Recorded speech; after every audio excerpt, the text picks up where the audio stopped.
Thank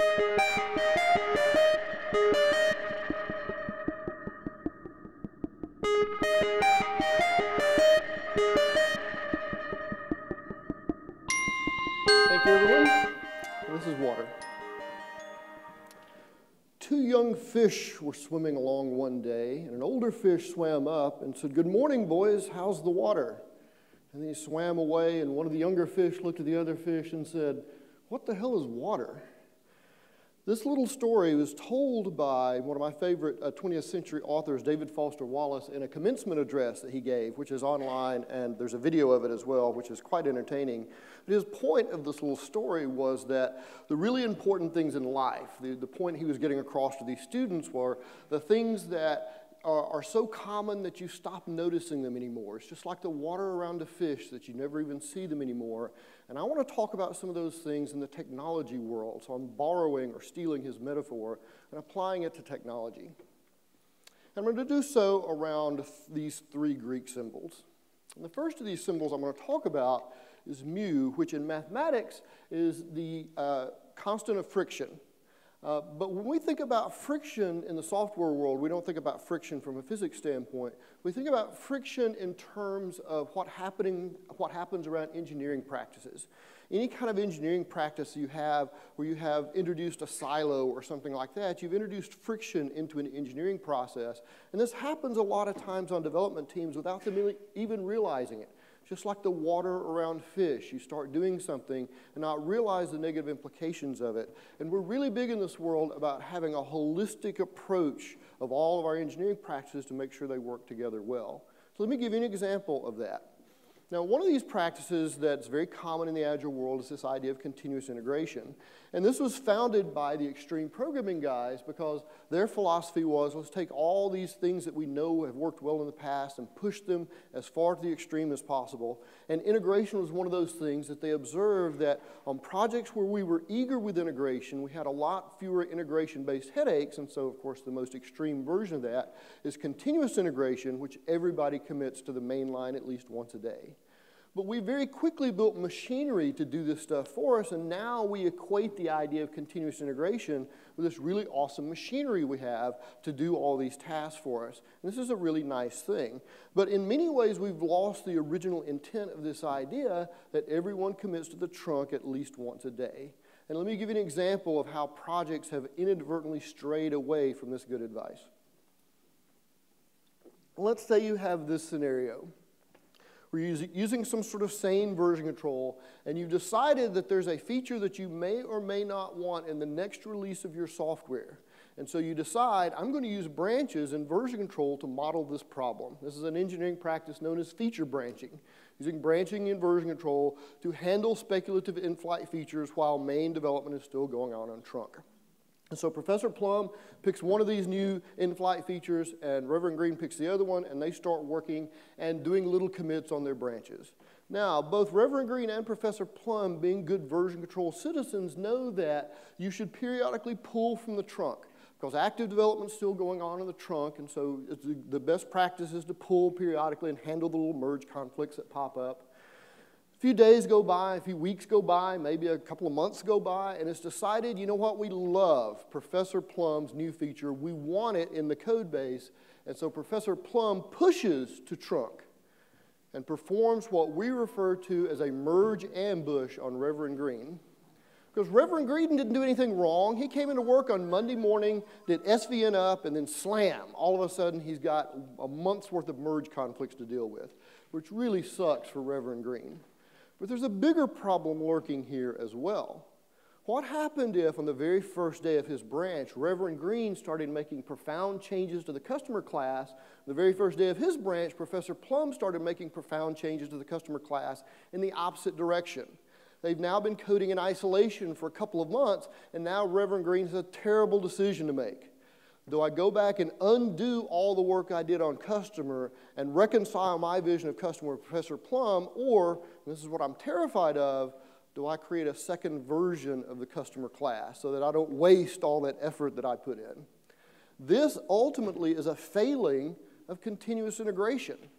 What we've done is traded one engineering practice, feature branching, for another one, continuous integration, because when you're living on a branch, you are no longer doing continuous integration anymore. And this is a bad, bad trade-off, because it turns out that feature branching ends up damaging three really useful engineering practices: continuous integration, opportunistic refactoring, because if you're living on a feature branch, you're never going to refactor something that needs to be fixed because you're going to make your merge conflict that much worse. And really hard to do things like, I want to see both features or neither feature or some combination of those features. There are engineering practices that support this, and you could actually fix this by doing proper continuous integration across these branches, but we're not really interested in that. We're much more interested in the engineering practices around this phrase of trunk-based development, which are things like feature toggles and the branch by abstraction and the strangler pattern. These are engineering practices that allow you to preserve the really useful practice of continuous integration and still be able to handle in-flight features and making sure that incomplete things don't show up on trunk, etc. So this is really a trade-off, but it really this awareness of the effect that all of your engineering practices are having on the other engineering practices. And this brings up kind of an interesting problem that we have, is that meta work is more interesting than work. So how many of you would say, in your deep heart of hearts, if you're explaining your job to your grandmother, it really kind of boils down to, I take the things off the web page and put them in the relational database, and I take the things from the relational database and put them on the web page. And you know what? That's not horribly exciting if you've done that for 20 or 30 times already. So you know what developers do when they're faced with dull day jobs? They invent cool puzzles to solve and spend all their day solving the puzzles they have created. Because meta work is a lot more interesting than work. Everybody here knows that working on a framework is way cooler than building the CRUD application that actually needs the framework, because meta work is a lot more interesting than work. And so we see these crazy, mixed up kind of branching strategies where nobody actually understands what constitutes a release, and what they've done is invented an awesome puzzle that can solve every single day. This was actually identified back in 2003. Jamie Zwisky wrote this famous blog. This is about GNOME. And he was complaining that every version of GNOME that he got, there were a whole bunch of bugs that never got fixed until the next version came out. And he called this the cascade of attention deficit teenagers model of software development. That nothing is ever actually complete because everybody wants to move on to the next shiny thing. I remember when they open sourced Mozilla, they had 1 million people request to write the new rendering engine for HTML, and they had 0 people volunteering to write the print preview dialog. Because you know what? That's like work, and people don't want to do that. So that's friction. Next, let's talk about delta, which again in mathematics is about change. Now, I want to talk about several aspects of change. And this is one of those really insidious things that affects a lot of people in this career. Because you get interested in computers at an early age, so you start spending a lot of time with computers, which means you start spending a lot of other time with people who have an interest in computers.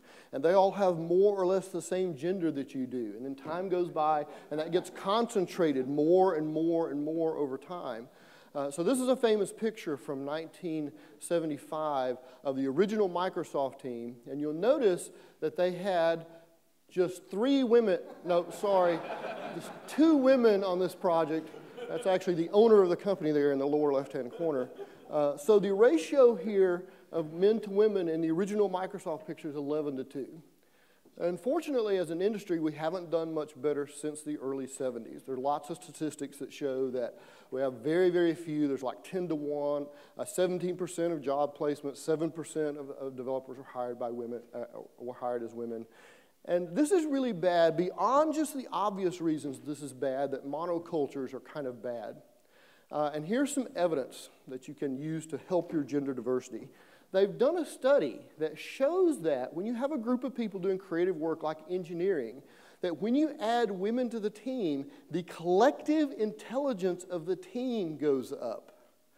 Not just because the women have a higher IQ, it's because the presence of women raises the collective intelligence of the entire team. So everybody on the team instantly gets smarter as soon as one woman shows up and starts contributing to this team. And in fact, there's a pretty strong correlation, up to 50%, that the more women you add, the smarter your team is. This has to do with empathy and a lot of other social contexts that developers are particularly bad at, but this is the reason that we need more women in this field. We need to stop chasing them away as if it were a fraternity and find better ways to foster diversity in this profession because it's good for everybody. So that's change and structure. Let's talk about some other kinds of change that are like water. And one of those things is transactions. We treat transactions like the water we swim in, and we've taught our users that transactions are free. And when you have big, giant, monolithic applications, they are kind of free because you can basically just do a transaction, wrap that whole thing in a transaction. But as you get more distributed and as you build more and more service-based systems, you start realizing that you can't really wrap everything in transactions anymore. But this is really a false thing that we've sold our users because the real world is not very transactional. One of my colleagues a few years ago very famously made the observation that your corner coffee shop does not do a two-phase commit. If your coffee shop did a two-phase commit, then you would hand them money and they would hand you coffee at the same time and you'd both let go at the same instant. That's a transaction. But you don't do that. You give them money and then you wander to a whole different part of the store and then trust that your coffee is eventually going to show up. Why doesn't your coffee shop do a proper two-phase commit? They don't because it's screamingly inefficient to do two-phase commits in the real world. ATMs don't do transactions in the real world because every ATM has a failure mode. That means even if I'm not connected to the mothership, I'll still give out money and we'll reconcile an audit at the end of the day. We've told users that transactions are free, but they're not. In fact, transactions existed before computers did. And at one point in time, bank records traveled on horseback, and there is no two-phase commit when a pony's involved. We got to get away from this idea that everything can be transactional. And in fact, what we're moving into is a world where we're more interested in base versus acid. Of course, everyone here is familiar with acid. That's our atomic, consistent, isolated, and durable transactional characteristics. But now we're seeing many more systems that are more interested in base, which is basic availability, soft state, and eventual consistency. And part of this is because of math. Because they've done some studies that show that as your number of users increase and you have to get more and more distributed in the way that you handle your data, at some point your data gets too big to put in a monolith anymore and you have to start distributing it. And the more distributed you get, you have to end up going more base than acid because of CAP theorem. There's actually a mathematical proof about this that once you reach a certain level of distribution for your data, you cannot do transactions anymore and guarantee all those acid characteristics. And so you see a lot of interesting architectural work now around the ideas of base and several other related acronyms versus things like transactions.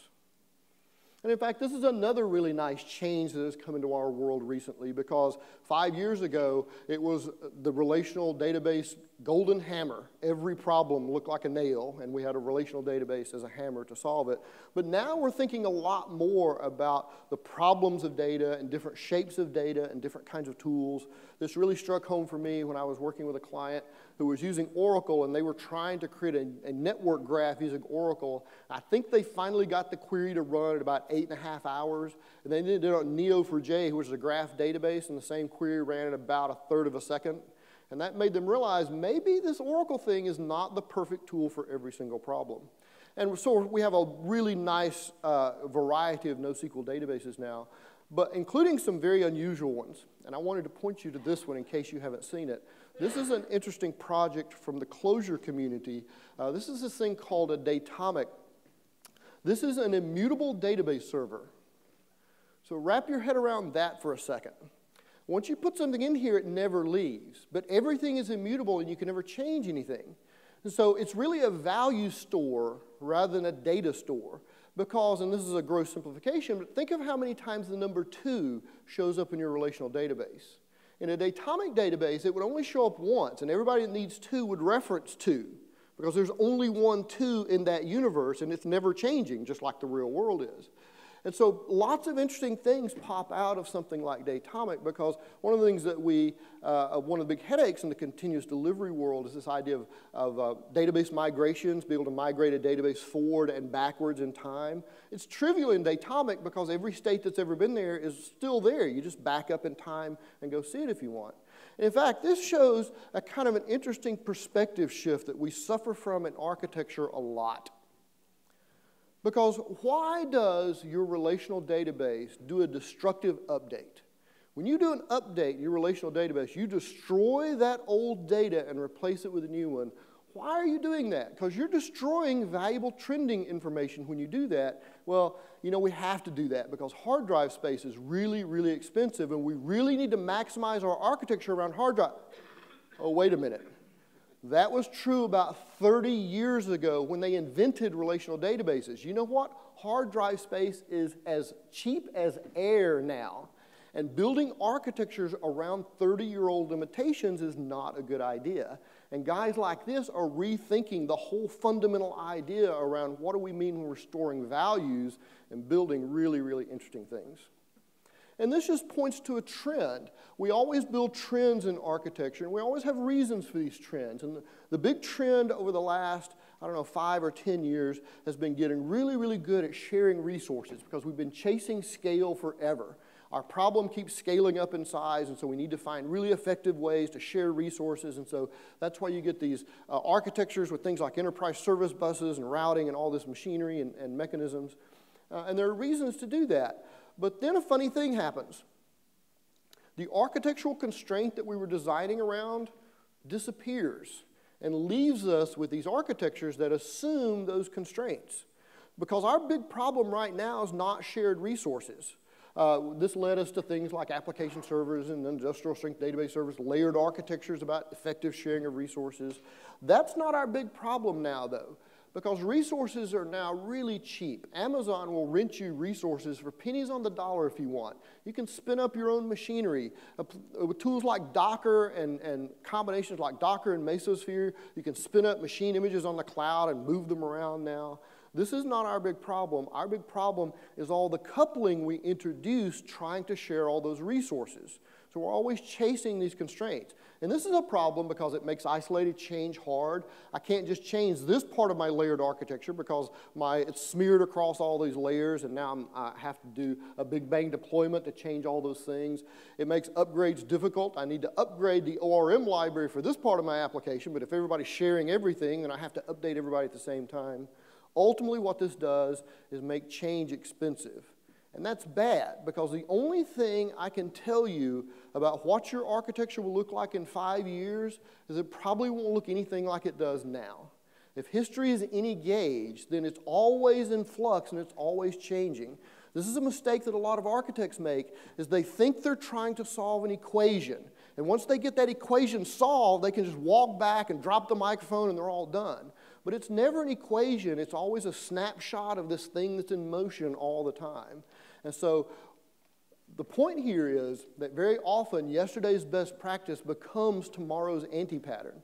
We need to guard against this and try to build architectures that support rather than punish change. A lot of the work that you see around service and microservice architecture is exactly around this goal of making change less expensive, therefore it doesn't have to be something that we dread quite so much. So that's all about change. And the last Greek symbol I want to talk about is lambda. And this requires a little history from me. When I went to university, we had this thing called Pecan Pascal. Has anybody here ever heard of Pecan Pascal? Be careful, you'll date yourself if you say that you know this technology. The cool thing about Pecan Pascal and the P system was you could write one piece of software and in Pascal, and it would run on both an IBM PC and an Apple II, because they compiled it to this stuff called bytecode instead of compiling it to real machine code. And that was really cool because now you had machine independence for Pascal running in this virtual machine. And the problem was it was slower than Christmas. I mean, it was too slow even for college projects. But then about a decade later, Java came along with essentially the same kind of architecture, but over time, technology had caught up, and it was a reasonable thing to do at that time, in the early 90s. So in a decade later, this made sense. The point of this is that over time, we cede more and more busy work to our languages and runtime. We now don't really deal with memory allocation and garbage collection very much because we ceded that to our language and runtime. State via things like closures, even things like caching, which I'll talk about in a second, you can now just cede that completely to your runtime. Concurrency, that's one of the really nice things about the closure ecosystem, is because they've redesigned some fundamentals of the way that the language interacts with the JVM. You can write perfectly high-performance, multi-concurrent applications in closure and never worry about blocks or deadlocks or any kind of synchronization because the runtime, the language handles all that stuff. This is universally a good thing because I've done work in languages like C++ and Pascal before, and I've reached an important conclusion that life's too short for malloc. I just don't want to solve this level of problem anymore. I mean, this is fun to dig through stack traces, dig and do some detective work and all that. Been there, done that, got the t-shirt, don't want to go back. I'm much happier working at a higher level of abstraction, and that really is what we see over time. Our languages and runtimes handle more and more of this busy work for us. And the last kind of exemplar of this is the very slow kind of accretion of functional programming in all the major languages. Java was the last big holdout. All the major languages now have these really nice functional features. And that's important beyond just the fact that, oh, we have code we can pass around now. Mike Feathers, the guy who wrote Working with Legacy Code, has a terrific quote about object versus functional programming. And he says that object orientation makes code understandable by encapsulating moving parts. So think about the things you know about the programming languages that you know, like C# or Java. There are lots of mechanisms to hide state or selectively hide state. You can read this, but you can't change it. And you can't even see any of this. This is private. This is completely isolated. You never see any of that. There's a lot of mechanisms in languages to do that. Functional programming makes code understandable by minimizing moving parts. The theory being, if you don't have to see or interact with that part, you can never make mistakes with it. It's just like garbage collection. In our modern languages, you never have to interact with that. You just don't think about it anymore. So let me show you some examples that exemplify Mike Feathers' quote. And one really common bit of water that everyone's swimming in is this book, Design Patterns. It's a really, really useful book about object-oriented software. And so here's a good example of applying a design pattern. This is the end result of a refactoring exercise that I do in another talk. The point that I get to here is that notice that everything here is boilerplate except the two lines that say add here. And so if I want to convert this into reusable code, the advice from design pattern says, well, what I need to do is make those two abstract, and I can use the command design pattern and then pull this out and do something like this. So here's the command design pattern where here's my specific work that I want to do, and now I've created a template for doing the work there. But when you have a language that has code blocks or lambdas, you don't need the command design pattern anymore because you have portable code. Remember, the command design pattern was explicitly invented because there was no portable code in C++, which is where they designed the small talk, where one of the inspirations for the Design Patterns book. But we have languages now that have those facilities, so this is completely deprecates the command design pattern when you have some of these functional constructs. A great example of eliminating moving parts. You no longer have to hand code a command design pattern because it's now fundamentally built into the language. A good handful of those common design patterns melt away when you have proper functional programming. Now, let me show you an even cooler example. Memoization, which is supported or very easy to implement in just about any functional language. So this is some code. Now, what it does is not particularly important. This is classifying integers based on some particular criteria. The code that I really care about here is the sum of factors, the third method down. Basically what this does is go through and sum all the factors of a number and sum them up to see what the sum of those factors is. And maybe I've decided by looking at the usage of this code that I don't want to do that over and over again. Maybe summing is an expensive operation because these are really huge numbers. And so I've decided what I want to do is I only want to calculate the sum of a particular number once and then cache that, so I only have to do that work one time. So that's a common kind of optimization. I can go in, this is all in Groovy, which is a Java dialect. And so I can go in and write my handwritten cache using a hash table or a hash map. And a lot of you have written code just like this. If it contains the number, then if it doesn't contain the key, then put it in there and then return the cache. But in a functional programming language, you don't have to do that anymore because of memoization. Groovy supports memoization. And if you have a pure function, and some factors here is a pure function, meaning it has no side effects outside of itself, you can return a memoized version of it by saying sumFactors.memoize and copy that into sum of factors, and now you're all done. The runtime will now cache all of those values for you. So every time you get a repeated sum, it's going to return it from the cache for you. You never have to handwrite a cache again. And in fact, you can interact with this cache. You can say memoize at least this many elements, memoize at most this many elements. You can customize it programmatically, but never have to write that low-level caching code again. A good example of Mike Feather's idea of minimizing moving parts, because now you don't have to interact with that, and there's no way you can mess it up. Now, that example is from my book, Functional Thinking, which is my most recent book.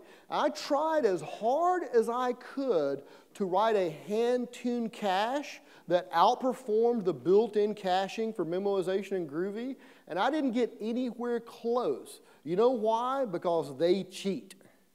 They have access to internal data structures and other things that I don't have access to, and that's probably a good thing. Because there's a lot of really sophisticated stuff going on in there that I probably shouldn't stick my hands in and start messing around with. And fortunately, they figured that out for me, so I don't have to think about that anymore, which is nice. Let me give you another example of this. So let's say you have this company process. You're given a list of names. You need to remove the single letter entries, capitalize the first letter, and then return this as a comma-separated list. And so if you're an old-school Java developer, you'll write code to do it like this. So you go in and you get your list of names, and then for each one of them, if its length is greater than 1, and then capitalize and append, etc. Now, this problem would be clearer if you did 3 different loops instead of just 1. Because you've got 3 tasks here. So in the perfect world, you'd create one loop that goes through and does nothing but get rid of 1 character entries, and then another loop that goes through and capitalizes the first letter, and then another loop that goes through and builds this concatenated string. But you don't do that. Why? Because it's screamingly inefficient. You have to loop through everything 3 times, and so you do them all together so that you get efficiency. Let's see what this looks like with the modern versions of Java, with Java 8, with lambdas and streams. So this is the process in Java 8. Names.stream, and I filter, and then I map, and then I collect. Let's say that you had the previous version that has your hand roll loop, and the boss comes along and says, hey, that code is great, but we need it faster. It needs to be concurrent. So you need to make it multi-threaded. Oh, man, okay, great. Now, in the Java 8 world, though, I just switch it to a parallel stream rather than a stream, and I'm all done. One of the great things that the Clojure community has done is resurrected an archaic term called complect. To complex something is to intertwine or embrace or braid together. And we do this all the time in software inadvertently. That's exactly what happened in the loop version of the Java code that I showed you. You could have done it in 3 distinctive loops and made it very clear what's going on, but because you had to get performance, you complected those things together, and now it's 3 problems mashed in on top of one another, and then you add the threading problem on top of that, and that's even orthogonal to those. Whereas in the functional programming world, you have a much cleaner separation of these things, and you uncomplect a lot of these things and just stream them together concurrently. That's the real benefit of functional programming, is it allows you to operate at a higher level of abstraction, both at the plumbing level away from things like concurrency and memoization and caching and things like that, but also from a conceptual development level as well, because it lets you craft your code that's closer to the problem description and away from all the details of how the plumbing works to make that happen. In the object-oriented programming world, we try to achieve reuse by finding a collection of classes and the messages they send between one another, and then pull them off to the side and package them up for reuse. And so in fact, in the design patterns book, every single one of those design patterns has a class diagram as part of the description for that design pattern. This is not the way they try to achieve reuse in the functional programming world. Functional reuse tends to be at a much finer grained level, because the idea in the functional programming world is we're going to build a few pieces of really optimized machinery that handles really common things like maps and sets and lists and things like that. And we're going to take data plus lambda blocks that customize the machinery and pass code into the machinery, and it'll come out the other side transformed in one way or another. Great example of this is in the Java world. How many XML parsing libraries are there in the Java world? There's got to be a dozen at least in heavy use, and probably 50 or 100 total out there. And every single one of them follows the object-oriented principle of information hiding, which means they have their own internal data structures that are completely hidden inside those XML libraries, which means you can't reuse any of that stuff outside that context. The functional programming world, Clojure is a great example of this, because they have one XML processing library. It's built into the language, and the first thing it does is mash that XML into a well-known map structure that is common in the Lisp ecosystem, and you already have really good mechanisms in the language for traversing and doing things on this map structure that's already there. So the common thing in the functional programming world is mash problems into things we already have machinery to solve, rather than build brand new machinery for every problem we encounter. So here's one last example of this idea. I'm going to take this common Java string manipulation routine from Apache Commons index of any and slowly morph it into Clojure, which is the Lisp that runs on Java, and then look at the two codes side by side. For those of you not familiar, this is what index of any does. You give it a string and some characters, and it will tell you the first occurrence of one of those characters in the string. So, for example, this one, 0, 1, 2, 3, the first occurrence of B or Y is the position 3. So that's what index of any does. And here's the code. This is an Apache Commons. This is a very common open source library that most Java developers have in their project. So what I'm going to do is slowly morph this into Clojure code. So the first thing I'm going to do is simplify the corner cases. There are a couple of chances here to handle empty strings or empty stuff. The Clojure data structures handle all that stuff automatically and just don't do anything if it's empty, so I can get rid of those corner cases and get rid of those guys. The next thing I want to do is Clojure is a strongly dynamically typed language, so I can get rid of the type declarations and get it down just to this. And we're in neither Java nor Lisp. We're in this weird kind of intermediate language place now.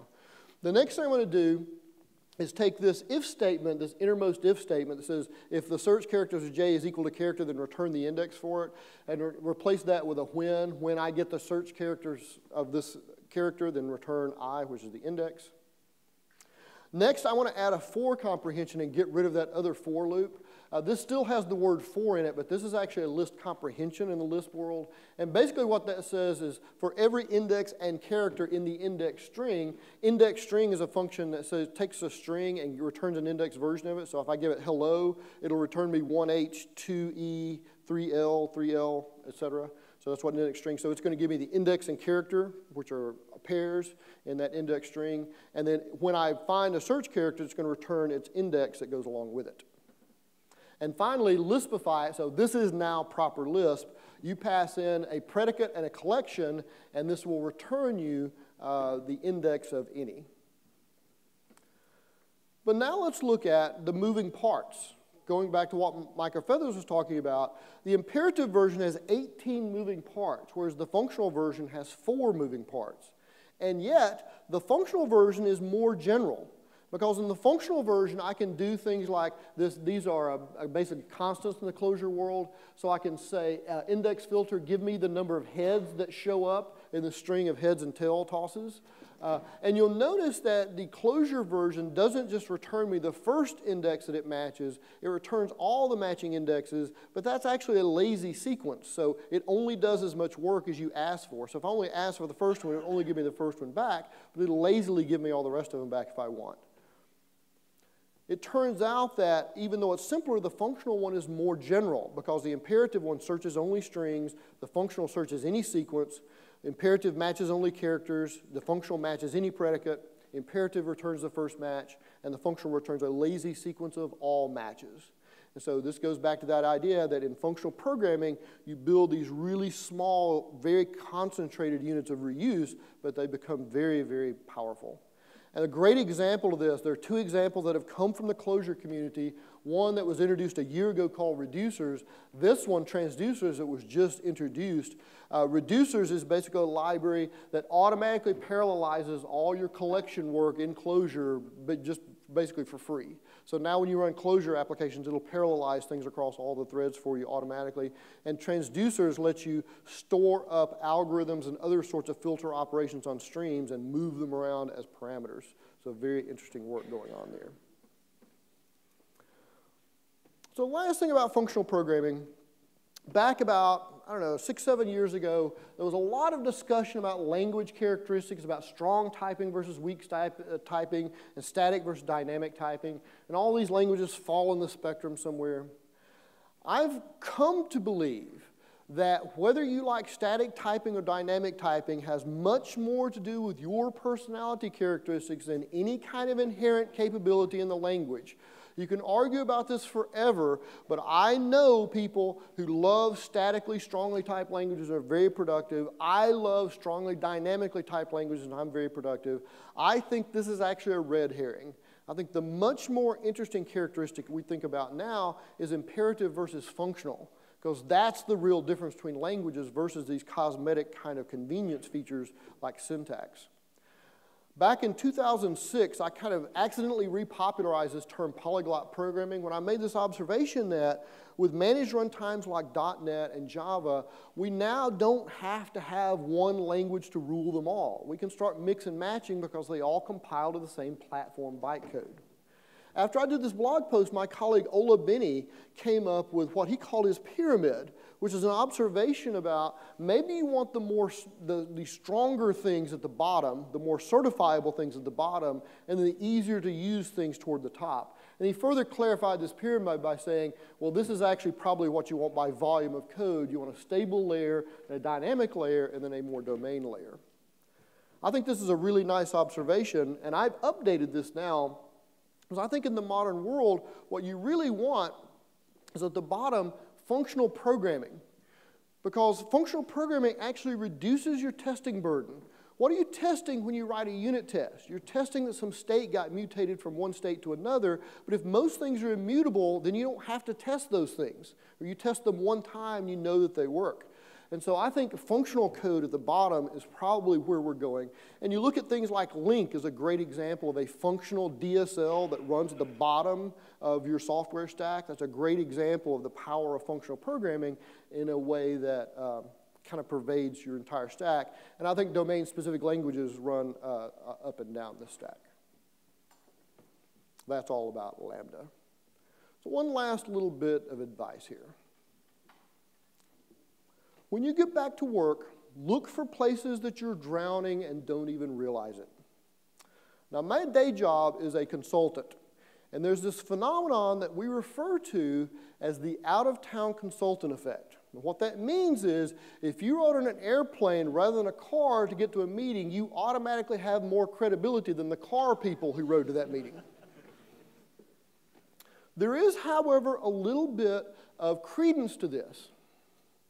The Pragmatic Programmer book has a famous story about boiling frogs. Apparently, if you want to boil a frog, the idea is you can't throw him in a pot of boiling water because he'll hop right out, but if you put him in a pot of cold water and then heat it slowly, he'll boil without realizing it. Turns out that's not true. Not even frogs are that stupid. But big companies are that stupid. And this is the real benefit of the out-of-town consultant effect, because the out-of-town consultant comes in and says, you realize your frog's boiling, right? And, oh, look, our frog's boiling. We should do something about that.